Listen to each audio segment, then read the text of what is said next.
Good morning, and welcome to Sundial Growers' first quarter 2021 financial results conference call. As a reminder, all participants are in listen-only mode, and the conference is being recorded. After the presentation, there will be an opportunity to ask questions.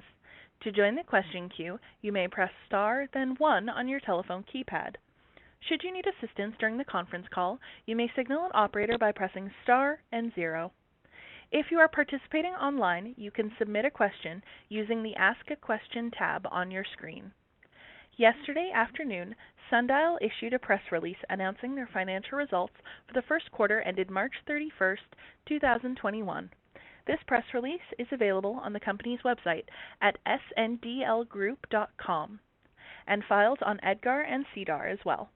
Presenting on this morning's call, we have Zach George, Chief Executive Officer, Jim Keough, Chief Financial Officer, and Andrew Storter, President and Chief Operating Officer. Before we start, I would like to remind investors that certain matters discussed in today's conference call or answers that may be given to questions could constitute forward-looking statements. Actual results could differ materially from those anticipated. Risk factors that could affect results are detailed in the company's financial reports and other public filings that are made available on SEDAR and EDGAR.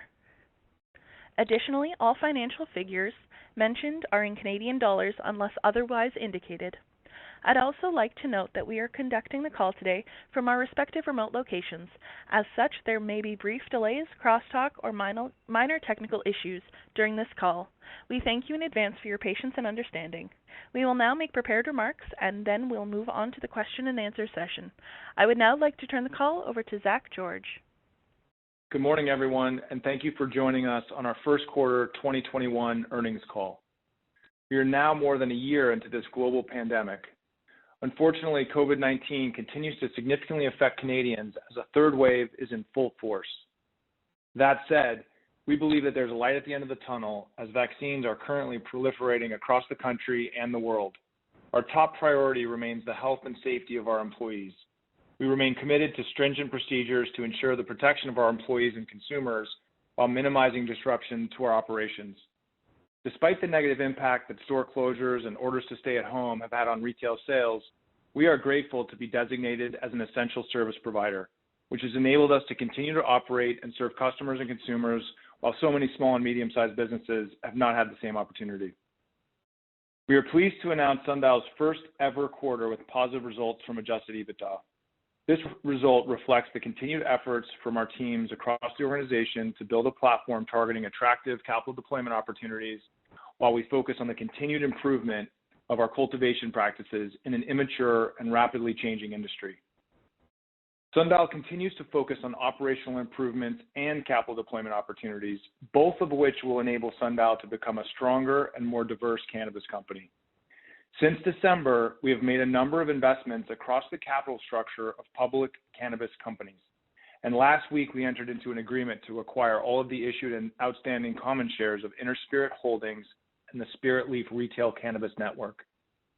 We are pleased with our investment track record, which started with our internal program and has evolved to include a partnership with third-party capital. While we have made several significant strategic investments this past quarter, we continue to see a robust pipeline of additional investment and M&A opportunities. Sundial remains debt-free and has a total capital base including liquid securities, loan assets, and an unrestricted cash balance of more than $1 billion. Today, approximately 70% of this balance sits in unrestricted cash. Maximizing our returns on deployed capital and corporate stewardship are key priorities for our board and management team. At the end of the first quarter of 2021, the company had deployed approximately $96 million into several cannabis-related investments. These investments generated $15.7 million in interest income and fees, including $12.9 million of realized and unrealized gains on marketable securities. As of today's call, we see absolute realized and unrealized gains in Q2 that are greater than that of Q1. However, much of this exposure is subject to market risk and may change prior to the end of the second quarter. In terms of our cannabis operations, Sundial remains focused and committed to its cultivation and processing activities and the improvement of its cultivation outcomes. Revenue declines in the first quarter were the results of the continued growth of the discount segment inventory monetization across Sundial's Grassland brand, and slower industry sales driven by seasonality and COVID-19 restrictions across Canada. Our negative gross margin in Q1 was largely attributable to aggressive price reductions on our Grasslands products undertaken to optimize inventory levels to align with demand, in addition to maintenance capital items and an unanticipated spike in utility pricing in February. Moving forward, we will be limiting the offering of discount products in markets where we view the economics as neither attractive nor sustainable. Sundial has no interest in pursuing unprofitable revenue growth, and we are unwilling to seek the maintenance of market share at all costs. We believe that the combination of continued oversupply, a lack of differentiation in the majority of branded product, in addition to regulatory and operating dysfunction at many levels, will create a reckoning for the industry during 2021. We welcome this reckoning as the rationalization and regulatory evolution moves the Canadian recreational industry towards greater health over the next several years. We have made progress with our cultivation results, and Andrew will provide more details. But we still have work to do in our core operations to achieve the goals that we have established for Sundial and our shareholders. We continue to see some of our Canadian peers move away from cultivation partially or entirely due to the inability to deliver consistent cultivation outcomes. But we have not wavered with our commitment to cultivation in our indoor modular facility, and our brand promise to consumers is fundamental to our strategy. We continue to maintain our focus on keeping our employees safe and adjusting to market demands. Our strong financial position, unique cultivation facility, and focus on premium inhalables have positioned us for improved performance in the second half of 2021 and beyond. I am excited about Sundial's future and our competitive positioning. Thank you all. I will now pass it to Jim for commentary on our financial results. Thanks, Zach, and good morning to all who are listening in. I would like to remind everyone that all amounts that I mentioned this morning are denominated in Canadian dollars unless otherwise stated. Let's start with a review of the improvements that we've achieved in our liquidity and capital structure during the quarter. We opened 2021 with $60 million of cash on hand. By the end of Q1, that number was $873 million.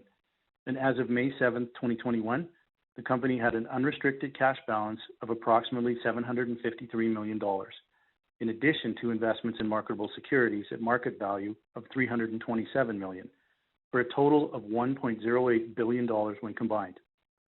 Our outstanding share count was 1.77 billion at the end of Q1 and sits at 1.86 billion today. During the first quarter of 2021, Sundial issued 857 million common shares pursuant to at-the-market equity programs, registered direct offerings, and warrant exercises, for total proceeds of $854 million. Subsequent to the quarter end, the company issued 85 million shares through its at-the-market equity program for total proceeds of $97.7 million. The first quarter of 2021 was a transitional period for Sundial, and we have realigned our business into two segments for operational and reporting purposes, one being cannabis operations and the other being investments.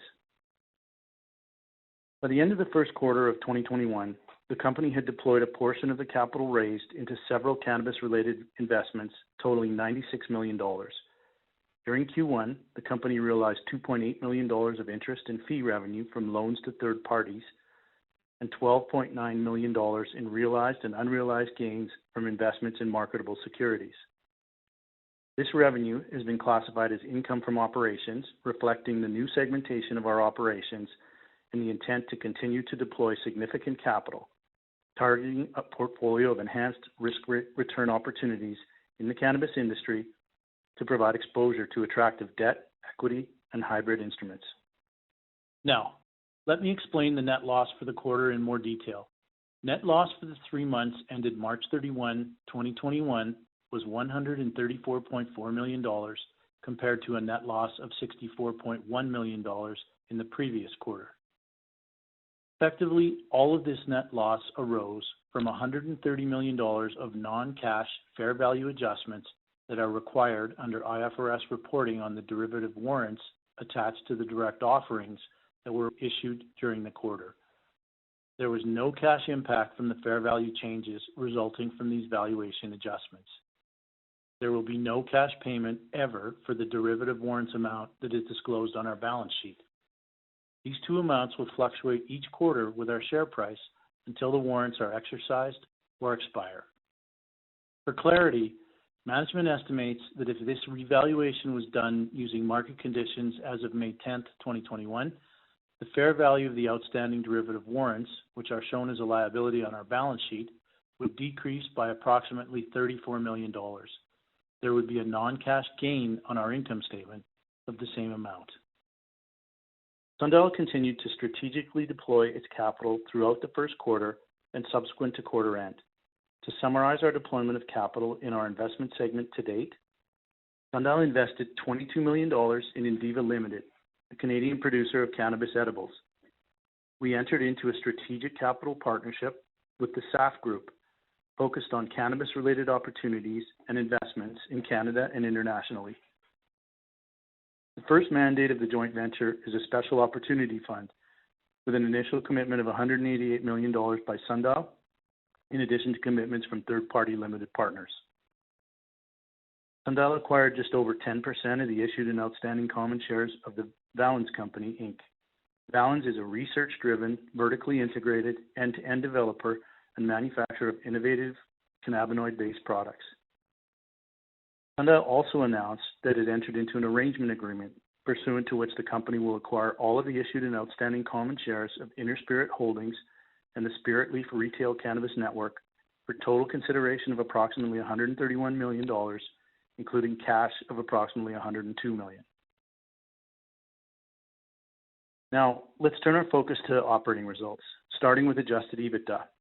Sundial recorded its first ever adjusted Ebitda of $3.3 million in Q1 2021, compared to an adjusted Ebitda loss of $5.6 million in the prior quarter.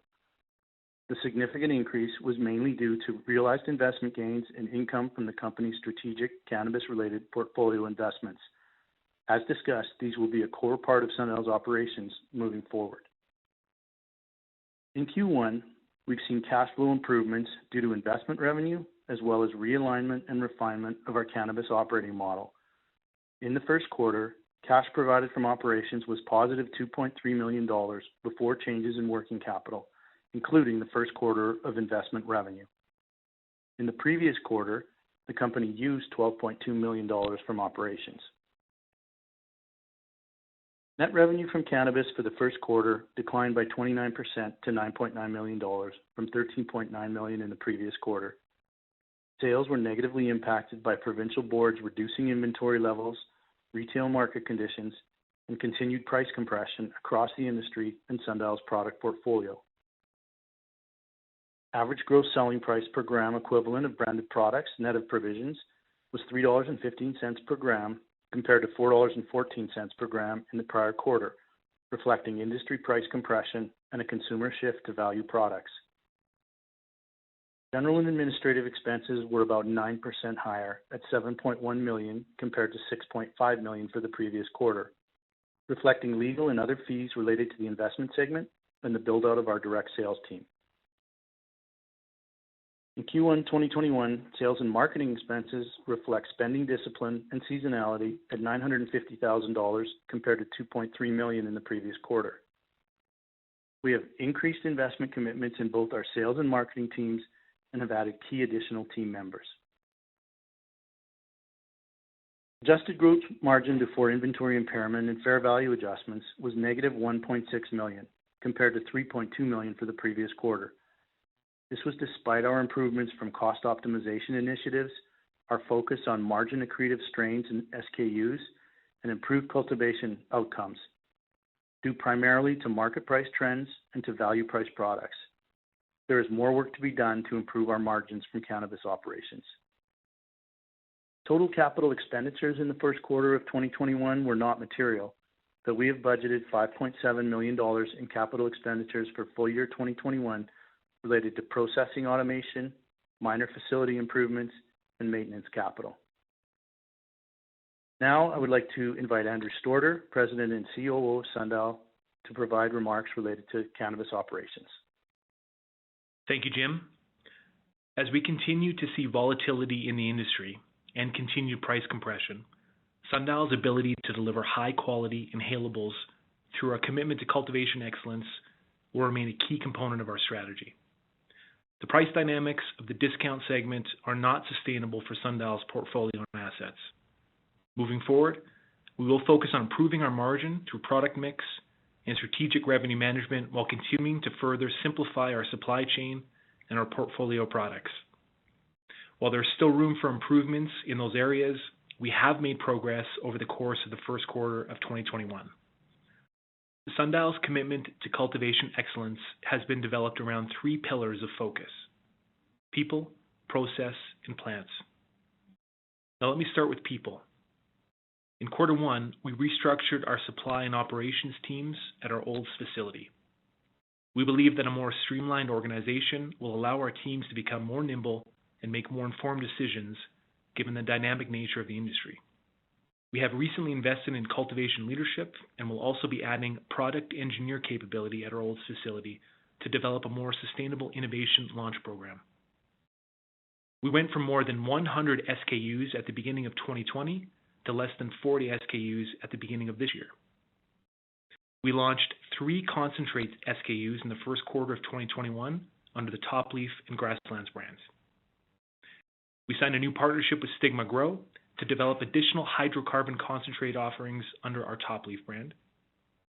Our innovation pipeline for the balance of 2021 is focused, and we will be launching several new products in the next few months. Our second cultivation pillar is around process. With over 700 harvests since inception, Sundial has tremendous access to cultivation data and insights. Our team is currently in the process of revamping our entire genetics playbook, which will allow us to drive further cultivation consistency. In quarter 1, Sundial harvested its highest potency flower since the Olds facility's inception, with Top Leaf's LA Kush Cake initial lots producing potency in excess of 28% THC. The product has seen strong velocity since launch. We have increased our average potency results by approximately 15% year over year. And finally, our third cultivation pillar is around plants. We continue to invest in developing a library of cultivars that look to achieve a combination of higher potency, more robust terpene profiles, and above average yield. We received our first laboratory results on our new extended library of genetics and will prioritize these for launch in the fourth quarter of 2021. Our focus is still on branded sales. However, we have seen an increasing sales trend in wholesale market opportunities. We feel that Sundial is well positioned to take advantage of these B2B opportunities as other licensed producers divest from cultivation practices. These pillars are underpinned by our continuous focus on reducing costs. In the first quarter of 2021, our cultivation and production costs were reduced to an average of $4 million per month from $10 million per month in the first quarter of 2020. Our top line numbers regressed versus Q4 2020 and year over year. As Zach mentioned earlier, Sundial will not pursue unprofitable revenue growth, and we are unwilling to grow market share at all costs. We believe increasing our investment into our direct sales team will enable us to win by accelerating the distribution of our products through new customer acquisition, brand activation, and by improving education with both customers and consumers on our product portfolio. As a result, we added 13 dedicated salespeople to the organization in quarter 1, which significantly improves the breadth and frequency of our customer coverage and will be a key enabler to increasing our market share in the core and premium segments moving forward. With an increased focus on driving the right assortment at store level, our new retail team increased distribution on Sundial's priority SKUs by 25% across several key markets in the first quarter. While we are encouraged with the progress made in operations for quarter 1, we still have work to do on driving a sustainably profitable cannabis operation segment with cultivation excellence at our core. With that, I'd like to turn the call back to Zach for closing remarks. I thank our team for their efforts, our customers for their trust, and our shareholders for their continued support as we work to position Sundial for success. Thank you for joining us today, and please stay safe. I will now turn it back over to the operator for the question period. Thank you. We will now begin the question and answer session. To join the question queue, you may press star, then 1 on your telephone keypad. You will hear a tone acknowledging your request. If you are using a speakerphone, please pick up your handset before pressing any keys. To withdraw your question, please press star, then 2. If you are participating online, you can submit a question using the Ask a Question tab on your screen. We will pause for a moment as callers join the queue. Our first question comes from Tamy Chen of BMO Capital Markets. Please go ahead. Thanks. Good morning, everyone. First, wanted to ask if you could explain a bit more on the rationale for the acquisition of the Inner Spirit, franchise and some corporate stores. Is it to, have your marketing team better engage with this network of stores to increase penetration of Sundial products? Just if you could elaborate a bit more on the thinking of why acquiring into retail. Hi, Tammy. Good morning. Thanks for the question. Unfortunately, we're going to actually punt on this question for now. We are satisfying a number of conditions to close the transaction, and we'll be providing a very fulsome update closer to the time of close, which, as we said, is early in Q3. And we'd be happy to give a much more detailed answer at that time. Okay, fair enough. Then if we can pivot to what's been happening in the rec market here. So noticing, in the press release and in the comments, you're talking about this sort of sustained price decline in flower in Canada. So I wanted to ask, first off, why in your view this is sustaining? How long do you think it might continue? And how do you think about this overarching dynamic as you're trying to drive more higher margin sales, which, would naturally come with higher price point products? Thanks. Hey, Tammy, it's Andrew here. Thanks for the question. I think, first and foremost, the price compression continues, and I think we've seen that, as of last year, moving into this year as well. So as far as timelines go on that, we're going to be in that position, I think, as an industry for a while. And I think largely that's driven by high inventory levels and really monetizing that inventory across, all provinces with a lot of the licensed producers. So it's here to stay for a while.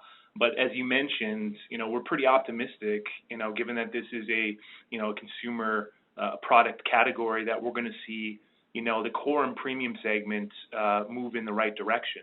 That's going to take a little bit of time. And I think, the important thing for our position on that is, we have the ability to not chase revenue and not chase market share in the discount segment. Our balance sheet is extremely strong, and we have the ability to lead for a healthy industry dynamic. And as I think we stated in the opening comments, one of the key actions we're taking is really get selective on key markets, and we're going to make decisions on pulling out of some markets on the discount segment. And I think that's a good thing for the industry, and that's certainly a good thing for Sundial. We're going to continue to focus on, we mentioned the frontline sales investment that we have. I can tell you full-heartedly that team's not going to be focused on driving discount products and really renting market share. They're going to be talking about our premium offerings, Top Leaf, and certainly in Sundial. And, I think consumers want to hear that. Certainly our customers want to hear that.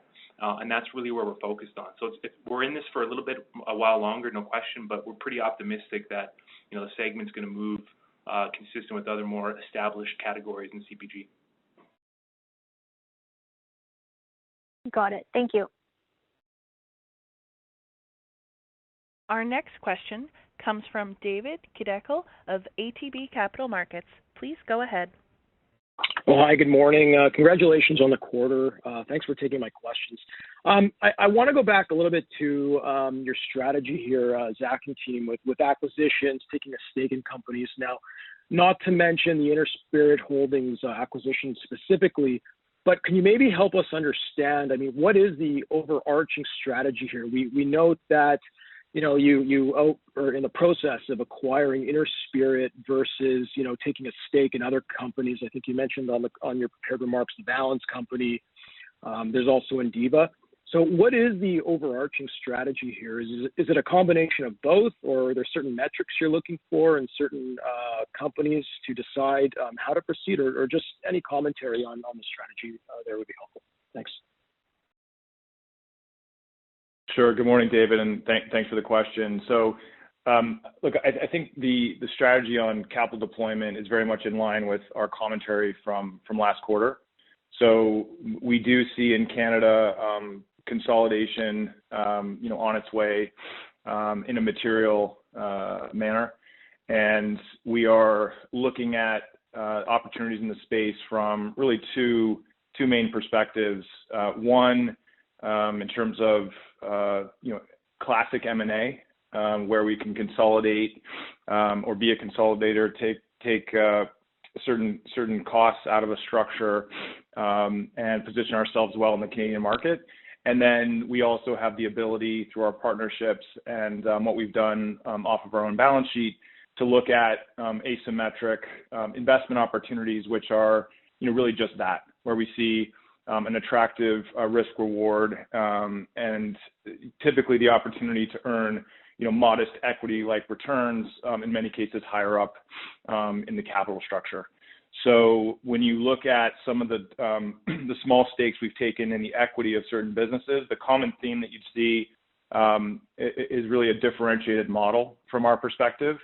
That would not apply to certainly every company or business model in Canada. But from our perspectives, there are a few that really stand out in terms of capabilities and what we perceive as a strong future role in the Canadian landscape. So we think that will evolve over time. You'll likely see us recycle capital in a number of instances. There are many reasons why smart M&A transactions never get completed. But we continue to have wide-ranging discussions with a number of parties in the industry and are trying to walk slowly towards these transactions that we think make a lot of sense for Sundial shareholders. Understood. Thanks for that color, and would agree with you, Zach, full on that this is a very differentiated and what looks like a potentially lucrative business model. So, with that said, I think Jim or Andrew, you mentioned two of your operating models here, both for reporting and strategic purposes, include both cannabis as number one and number two as your investment model. Shifting back to your cannabis business line here, I think, Zach, as well, you mentioned, you have the potential to stop unprofitable business segments within your cannabis segment. So I'm just wondering, from the potential that you have now with your balance sheet, over $1 billion, and the investments you're making into companies, why bother with cannabis insofar as, we're seeing where the market is and all the challenges there, when in fact your investment side of the business could potentially be much more lucrative than cannabis? So in other words, is all this trouble worth the effort? Thanks. Let me just answer, and then I'll pass it to Andrew. But I think, look, what we're seeing is, as we mentioned, a number of, as you know as well, David, a number of our peers are effectively moving away from cultivation. We have what we believe is a world-class facility. As we've really learned to operate within that facility and refine our cultivation practices, we've reached improved results. We do see this as a commodity business at the end of the day. And so I think it's a contrarian perspective to take to effectively triple down on cultivation, but one that we're embracing. And I think that you're going to see more cultivation get pulled out of the system. You're going to see a wholesale market that comes back in a very robust manner as this industry evolves. And you've got some, a small number of very strong players that have very, very low cost structures. What we're trying to attack is really the premium flower segment. And it all comes down to really usable plant matter and cultivation outcomes. We need to have narrower, more consistent outcomes, and that's really the charge that Andrew's been leading. Yeah, hey, David, I'll just add to that. Look, I think we're pretty manically focused on inhalables, and that's obviously the largest segment inside of cannabis. Our right to win in that is really predicated on cultivation. And as Zach mentioned, we have, the small batch at scale facility that, really will enable that strategy to really take fold. And look, there's some small micro, growers out there that are doing a fabulous job, but nobody's done it at scale. And that's really our mandate, right? If we do that really, really well, and this side of the business is all about making it as boring as possible and as predictive, as Zach mentioned, as possible. So when we do that, and when we're able to actually drive that cultivation consistency at a scale that really nobody's doing in the industry, globally, quite frankly, that's really our right to win, and that's what we're focused on. When we do that, it's going to have a significant impact on our ability to kind of drive shareholder value. Okay, that's very helpful. Thank you. And then if I can just squeeze one quick one related to both what you guys are talking about here, just with respect to your JV with the SAF group and your previous commentary on a potential SPAC, is there opportunities then to build from within to potentially, spin one of your own internal businesses out here into a SPAC, or should we be thinking about this as more external opportunities? Thanks, and then I'll hop back into the queue. Sure, David. So yes, you should be thinking about those vehicles today as oriented to pursue external opportunities. Your point on spinning out segments could be a very important discussion, 2-3 years out, to the extent that we have more scale and a stabilized business that we think as a pure play would have a better positioning in the markets in North America. We're certainly not there yet. We're just at the early stages of the development of this platform, but surely something that we're thinking about as we look further down the road. Given the constraints of a SPAC structure, you're likely not going to see the SPAC look at any of our internal assets as a qualifying transaction. And we expect to provide the market with an update on our partnership with SAF, the third-party funds that we're engaged in raising today, as well as any updates related to the SPAC in the next 30 to 60 days. Okay, thanks very much, and congrats on the quarter.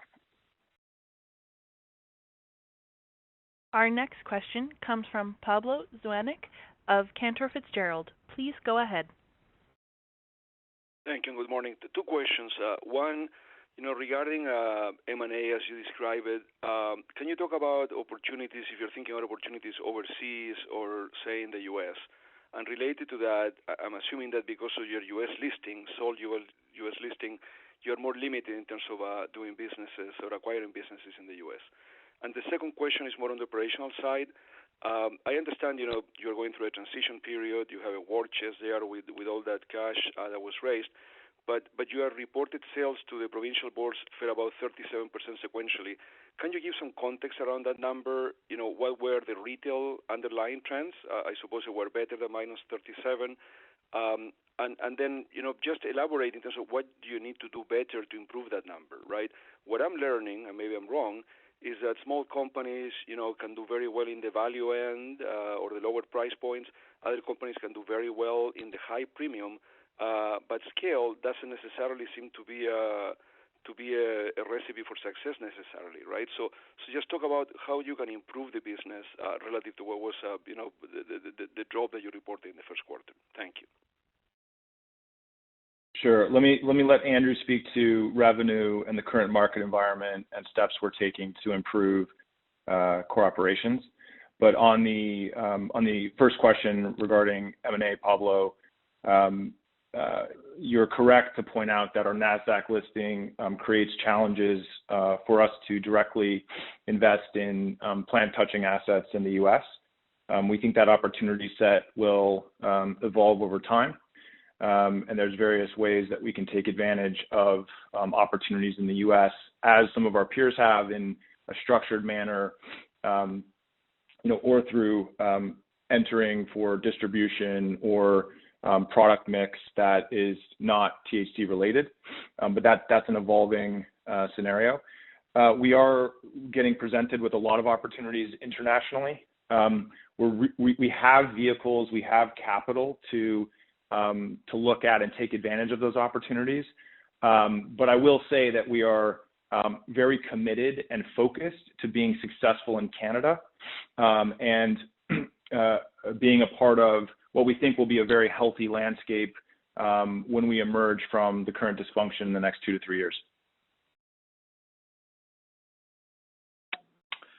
Hey, Pablo, it's Andrew here. Thanks for the question. I'll break this up into two pieces for you because I think there was this concept around kind of what's happening in the industry and some of the dynamics there that we're dealing with in Canada, and then what are we doing about it specific to the operations. So let me give you some color on kind of what's happening and certainly what we saw in Q1, and we're seeing the same thing kind of in Q2 with regards to industry headwinds. So first and foremost, look, the industry was down, in January and February. Yeah, we saw a bounce back in March, but we had a slow industry to start with. I think I don't want to belabor the point around pricing dynamics, but that's real. And the discount segment, I mean, we used to have value, but now we've got value and discount, and the discount segment is accelerating, at a unsustainable pace, and it's certainly not an area that Sundial wants to lead on.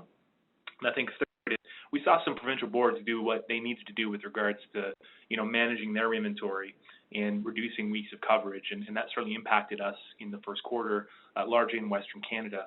That said, moving forward, as I stated before, our strategy is still very much in the inhalables piece, and we need to drive a better product mix, particularly in a brand like Top Leaf, and we have some outstanding strong pricing on Top Leaf. We're close to $7 a gram, in the markets that we compete in that premium segment, and that's significant. As we drive a better premium segment mix into our profile, that's what we want to see, and that's going to mean we're going to have to make some tough decisions, but right decisions when it comes to walking away from the discount segment in select markets where it just doesn't make sense. Let me just quickly touch on the off side. I'd love to say that the progress in the operation side and the facility follows kind of a 90-day window in a fiscal calendar, but it's just not that simple. We've been in operations really for about 2.5 years here, and we've been focused really on optimizing our costs over the past year. And while that discipline will remain, it's also about taking the next step and doubling down on cultivation, as we mentioned. And in my opening remarks, I mentioned kind of 3 pillars on that, and that's really around people, process, and plants, and it's in that order for us. It's very, very, very important. We have new genetics that are coming to market in Q4. We're excited about that. We're taking our existing commercial strains and, we're streamlining that, and that's part and parcel to what we mentioned in the remarks as well around our SKU optimization. It's all about simplifying the supply chain. We're seeing some of our counterparts go the opposite way, and I don't think that's needed, especially if you want to play in the core and the premium segments. You have to earn your right to win there, and that's really what we're focused on in the facility and the operations side. So hopefully that provides some color for you, Pablo. Thank you. That's very helpful. Can I ask, maybe just squeeze one more? When I talk to the many companies out there, I find that there are different strategies when it comes to strains, right? There are some companies that if I look at the scanner data, almost 40 or 50% of their flower business may come from just one strain, right? Whereas you have other companies where they have a more diversified strain portfolio in terms of strains. And then there's the third category that I consider the limited edition companies that have strains for the season, and then they change them later on. And I'm just trying to, I suppose they all make sense, but do you have a view on what works better right now, or they're just different strategies and to each their own? Thanks. I'll pass it on. Pablo, it's Andrew here. Good question. Look, we're big believers in focus on your core. Get that right, and then earn your right to, move into more diversification in your product portfolio. So first and foremost, we got to make our current commercial genetics work, but we also know consumer preference moves over time, and certainly what we've seen in more established markets out of the U.S., that cycle is 6 to 9 months, and you can really get a good strain and drive that forward. But then you're going to have to come in with a good innovation pipeline, and that process, given that we're an agri-foods business, takes time to run that R&D cycle. So genetics will be a key part, and that's part of my 3-pillar kind of process I laid out there, plants being the last piece of that. It's going to be a key part of our focus moving forward, and we have the facility with the small batch scale capability to run that play. But I would say primarily focused, and I mentioned in the SKU optimization initiative, we got to get the core right. Our customers are asking for it. I think consumers are looking for consistency in cultivation, and I think we can deliver on that. That's what we're focused on in the short term here. Got it. Thank you. Our next question comes from Vivian Azer of Cowen. Please go ahead. Hi, thanks very much. So, Zach, I just wanted to pivot back to the portfolio cleanup that you guys engaged in the quarter. So, it makes sense that you would, discount the Grasslands product, move it through the system so that you guys can now have a better footing as you orient towards, profitable market share versus market share at all costs. But as I look at your balance sheet, it looks like your inventories grew about 30% over the course of the quarter. So can you help me reconcile that? Yeah, thanks, Vivian. I'll let Andrew talk about inventories and how that's feeding operations into Q2 and beyond. Hey, Vivian, thanks for the question. Yeah, absolutely. I think when you have a $10 million top line number, and as we grow out, I think that's a big focus for us. So the best way for us to manage that inventory level to a sustainable rate is we want to have at least 2 to 3 months of inventory on hand, sellable inventory, the right quality inventory, and we're proactively managing that as best we can given our cultivation focus. And we've also got obviously a dynamic in the industry with provincial boards trying to get their weeks of coverage and inventory under control. So it's very dynamic, and it's certainly an area of focus for us. And it's very much predicated on our ability to grow consistent quality product that consumers and customers want. Once we do that, we can drive that top line number up and certainly, get that inventory level to where we need it to be, which is, about 2 to 3 months, as I stated.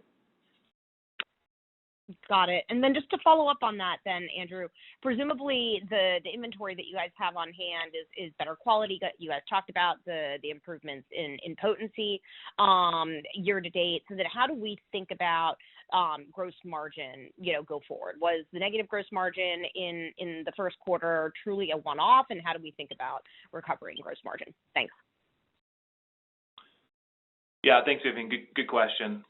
Look, I think the gross margin it's certainly not across the entire portfolio. I think that's the first piece I'd mention, and there's certainly a pretty large range there on how we look at inhalables and the margin profile that we're able to drive. But look, maybe I'll touch on a couple pieces, and then if Jim and Zach want to add in, please feel free to do so. But the big one is, we saw kind of further price compression in the quarter. I'm not going to belabor that point. It is what it is, and we're seeing that across the industry. We had some discounts and allowances as well and some returns, and that was, really proactive for us because obviously the ability to manage the right assortment at store level starts at what is in stock at the provincial level. So, we want to make sure the freshest and highest potency product is there. So we were proactively managing that. We had some discounts and allowances and some returns that we had to manage through normal course of business. But, as we get tighter on our inventory, provincial boards get tighter on their inventory and get more selective on their SKU assortments, we're certainly in a better position to manage that moving forward. And then my last point, I'd say, as you look at gross margin, we did have some cultivation production variance in there due to increased power charges that we saw largely in February. And, that's tough to manage given our fixed kind of cost base in our asset and olds. But we anticipate that to be one-time factors, and certainly we'll see that kind of bounce back as we come into Q2 and the balance of the year here. But pass it to Zach and Jim if they want to add anything to that.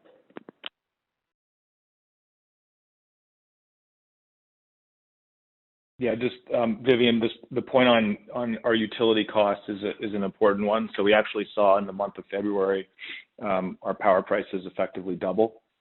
They're back down to basically January levels now, but that was a painful spike that impacted our cultivation and processing costs. Can you quantify what the magnitude of that incrementality on the energy cost was?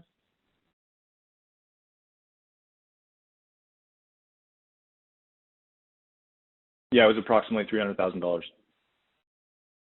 Okay, understood. Thanks very much. Once again, if you have a question, please press star, then 1. Our next question comes from Sean Muir of Canaccord Genuity. Please go ahead. Hi, and thank you for taking my questions. My first question is just on some commentary in the press release around the company seeing an increased sales trend for wholesale markets. I was wondering if you could detail some of the developments that you're seeing on that side, particularly as it relates across the different pricing spectrums. Where are you seeing kind of that resurgence of interest? And then also if I could tag on, how does Sundial expect to approach this segment of the market going forward? What should we expect from a branded products versus wholesale mix in the balance of the year? Thank you.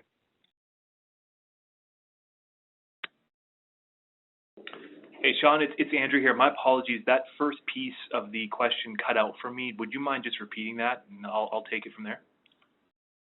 Yeah, for sure. So the first part was just on some of the commentary that was in the press release regarding increased sales trends on the wholesale market. So just wondering if you could detail some of the developments that you're seeing in those wholesale markets, particularly as it relates to different product pricing spectrum. Got it. Okay, thanks. Yeah. It's actually really interesting. We're seeing kind of a full 180 when it comes to demand on B2B kind of wholesale side of it. As we stated, we're seeing a lot of our peers, simply divest from cultivation. And, that's driving a lot of interest in producers that can do that at scale. And Sundial is certainly well positioned to take advantage of that. So I would say that, early days of kind of, when we went legal here in Canada, we had a huge demand there on wholesale B2B. And I think, we saw that kind of taper off a little bit in 19 and 20, and we're seeing that come back full force. So I think that's a really positive for us, given our small batch scale approach and our focus on cultivation. And I would say when it comes to the pricing side of what we're seeing in the market, it's the same thing we're seeing on the retail side, quite frankly. Everybody wants, above 20% THC. And you're starting to see a pretty big, floor there when it comes to the ability to monetize and get product above 20%. Certainly if you can get above 23, 25%, you're seeing very, very healthy margins on that side. But again, nobody's really doing that at scale. And there's a lot of larger companies that really want to, maintain the right, product coming in, and they just can't get that consistency through, the different markets in which they're able to procure that product from at the prices they need to get it at, given that the supply is pretty short in that high potency range. So I think that just gives you another bit of color there.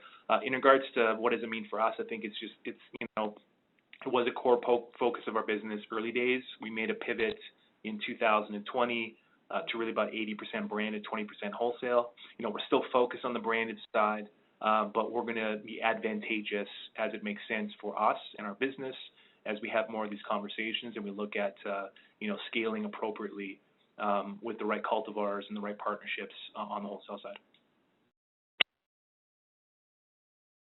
Thank you for the color there. My second question, I'm just going to pivot to talking on the cultivation and production costs in the month. So you noted that average production and cultivation costs per month came down to $4 million in the quarter versus $10 million last year. If I remember correctly from the Q4 reporting, I believe that figure was down to $2 million per month on a monthly basis. So just trying to get an understanding for why the sequential increase on that front, and how that played into your margins. And then also if there's any sort of forward commentary, maybe detailing relative to Q1 where you think a sustained average cost level is, I'd appreciate that. Thanks. Jim, do you maybe want to touch on that with regard to some of the changes we made in CMP? Yeah, sure. No, happy to. I think that that as Zach mentioned, we had some elevated costs, and I think you only mentioned one aspect of that. I think we saw some other non-recurring elevated costs in that we did a complete replacement of in many of the grow rooms of the lamps, and then we had some other processes that we accelerated testing and other aspects that we accelerated that were on a temporary basis. So the total number that I think we look at in terms of non-recurring costs was about $700,000 $700,000. And I think we have to be clear also when we speak about the COGS numbers that you're referring to, and the cost of C&P. Is some of those C&P costs, of course, are sitting now in inventory, as we talked about in the previous question. So not all of those are flowing through to our income statement. But I think that we expect that we'll get down to a more normalized level of something in the range of $3 to $3.5 million a month on C&P costs.